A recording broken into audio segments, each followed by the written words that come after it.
Hola, ¿qué tal? ¿Cómo están? Mi nombre es Ulises Escárcega. Yo soy el docente en línea de la materia de Contexto Socioeconómico de México, la cual estamos ya prácticamente dando por concluida, llegando ahora a la actividad a cargo del docente. Pues a lo largo de toda esta actividad hemos estado tratando de destacar cuáles son o cuáles han sido los distintos modelos de tipo económico por los que ha atravesado el país. ¿Por qué es importante saber esto? Bueno, pues básicamente porque el modelo económico privativo de un país es el que le permite a sus ciudadanos conseguir empleo, estudiar, prepararse o estudiar como mecanismo precisamente para conseguir empleo, eh, eh, acceder a la movilidad social, adquirir o no poder adquirir bienes de consumo, etcétera. Comenzamos con un ejercicio que nos llevó hasta 1875, cuando prácticamente tenía un par de años que había muerto Benito Juárez, acababa el país de pasar por una terrible guerra de invasión extranjera, se estaba apenas empezando a recuperar. Y es relevante el ejemplo de las preguntas que se les hacía en ese momento, en el sentido de a qué podía aspirar un mexicano en ese momento, porque no sé si ustedes tuvieron la curiosidad de buscarlo, por ejemplo, en las biografías de Porfirio Díaz y de Benito Juárez, las alternativas que estos dos monstruos de la historia mexicana tuvieron a su alcance cuando eran jóvenes, pues era entrar al curato o entrar al ejército, sobre todo en el caso de Porfirio Díaz. Las opciones eran esas, literalmente estuvo a punto de convertirse en cura, igual que Benito Juárez. Es decir, las opciones eran sumamente raquíticas para prácticamente cualquiera que no tuviera una pequeña fortuna a partir de la cual poder desarrollarse y desempeñarse. A lo largo del tiempo, México atravesó por diversos momentos, el momento de la revolución, después vino un terrible conflicto muy largo, muy desgastante, que fue la Guerra Cristera, luego atravesó México por la Segunda Guerra Mundial, en la que tuvimos una participación pues prácticamente tangencial, pero pues el país se vio beneficiado por un lado, porque la producción se orientó en muchos sentidos a apoyar el esfuerzo bélico de los aliados, y por otro lado, pues sufrió las terribles limitaciones de un mundo que estaba totalmente abocado a tratar de resolver un conflicto bélico. Entonces, posterior a esto vino un periodo de franco crecimiento, y aquí es donde quiero comenzar a hacer algunas precisiones. Podemos o no estar de acuerdo con los diferentes modelos económicos, pero recordemos nuevamente lo que decía yo al principio de este video. Un modelo económico es la forma como la economía, es la forma como los ciudadanos de una sociedad se organizan de manera abierta para generar bienes. Esto es importante porque, bueno, podemos, y espero que todos estemos en desacuerdo con que la esclavitud es una de las formas más injustas, más crueles de trato hacia otros seres humanos, pero en algún tiempo, en algún momento, constituyó un modelo económico. Durante el periodo anterior a la guerra de secesión, la guerra civil norteamericana, en los años 1800, 1865 más o menos, ¿sí? El sur de los Estados Unidos se mantenía a través de un modelo económico basado en la esclavitud. Normalmente tendemos a pensar que modelos como ese solamente son criticables desde el punto de vista social, pero también lo son desde el punto de vista económico y desde el punto de vista político. ¿Por qué?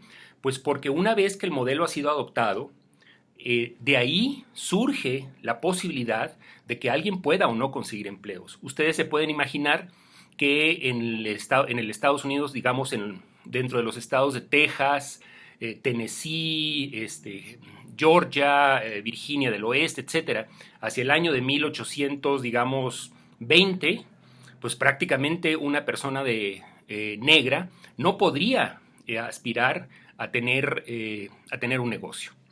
es decir, no podría aspirar a obtener un empleo, etcétera, simple y sencillamente porque el modelo económico que era respaldado por el modelo político, que a su vez era respaldado por el modelo social, pues simplemente rechazaba a todas las personas de color. Lo mismo sucede en el caso de México. Los años que van, por ejemplo, de 1940 a 1970, fueron años en los que el modelo económico fue sumamente ordenado. Es cierto, en lo social, el gobierno o los diferentes gobiernos de ese momento y, por supuesto, la sociedad en su conjunto, optaron por respaldar un gobierno que, si bien era muy sólido en lo económico, porque fueron años en los que había un muy notable orden en las finanzas, no había estos desbocamientos extraordinarios que hoy conocemos. La verdad es que el modelo político por el que se optó en ese momento fue el de no permitir ningún tipo de manifestación social que contraviniera ese modelo político. Ahora, uno puede o no estar de acuerdo con los modelos económicos en los que se privilegia a ciertas élites. Noté en sus trabajos que existe mucho esta tendencia a hablar de que se favorecía a los ricos en detrimento de los pobres y demás. Totalmente de acuerdo desde el discurso estrictamente sociológico. Sin embargo, ese también es un modelo económico. Por ejemplo, la famosa reforma agraria mexicana, que consistió en repartir en enormes pequeñas parcelas la propiedad agraria mexicana, es solo un modelo de reforma agraria. Japón, al terminar la Segunda Guerra Mundial y a través del Plan Marshall, también llevó a cabo una reforma agraria, pero exactamente al contrario. En Japón, el modelo económico por el que se optó fue el de formar precisamente latifundios. Es decir, en México, a través de la reforma agraria, se buscó romper con los latifundios y crear precisamente minifundios. Ahí lamentablemente está el error, porque muchas de estas parcelas son prácticamente imposibles de sostener. Es decir, la cantidad de producto que se puede extraer de una de estas parcelas no alcanza siquiera para pagar los gastos que conlleva producir productos en ese tamaño. En Japón se optó por el contrario.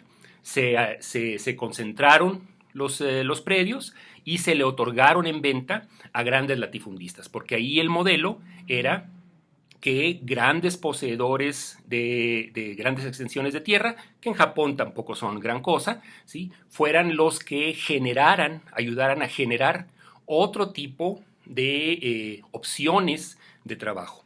Recordemos nuevamente, y esto es sumamente importante para que a la hora que ustedes vayan a empezar su trabajo, lo tomen en cuenta.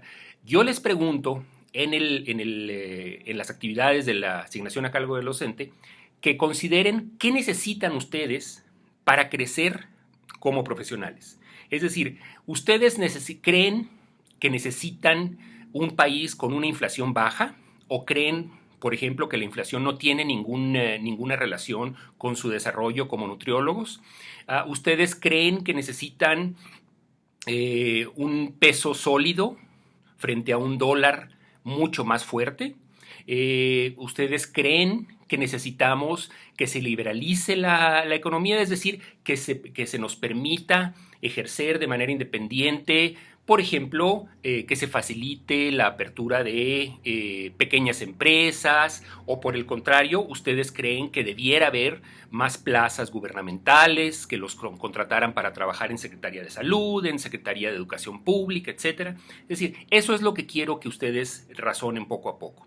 Pero quiero que lo razonen a la luz de 3 niveles de operación. Uno de ellos es el nivel local. Es decir, ¿ustedes qué creen que pasaría si la inflación dentro de su zona de influencia fuera muy alta? Estoy pensando, por ejemplo, en aquellos de ustedes que viven en ciudades como Ciudad Juárez, Tijuana, Reynosa, etcétera. También, ¿qué pasaría a nivel nacional? Es decir, ¿qué condiciones a nivel nacional favorecerían el correcto desarrollo de ustedes como nutriólogos, como profesionales de la educación, de la nutrición? Y finalmente, a nivel mundial, estamos en este momento frente al inicio de lo que parecería ser una regresión este, bastante peculiar, porque el campeón del mercado, el campeón de las leyes del mercado, Estados Unidos, tiene ahora como presidente a un hombre que sostiene que el mercado es malo, es decir, que no debe haber tratados de libre comercio, que no se debe buscar la mejor opción, la opción más barata, más eficiente, de mayor calidad, en el lugar donde ésta sea producida, sino que ellos tienen que consumir lo que se consuma en Estados Unidos.